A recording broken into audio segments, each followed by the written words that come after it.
ശക്തനാണെന്ന് കാണിക്കണ്ട. നിനക്കറിയാലോ, ഞാൻ നിന്നെ എപ്പോഴും ശ്രദ്ധിക്കുന്നുണ്ട്.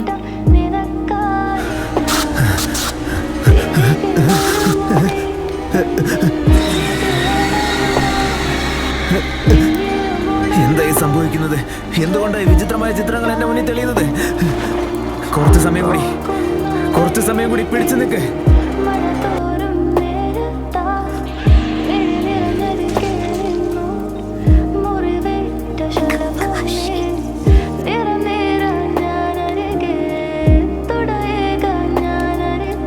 എനിക്കിപ്പോ കാണാം, ഞാനുള്ളത് നരകത്തിലാണ്.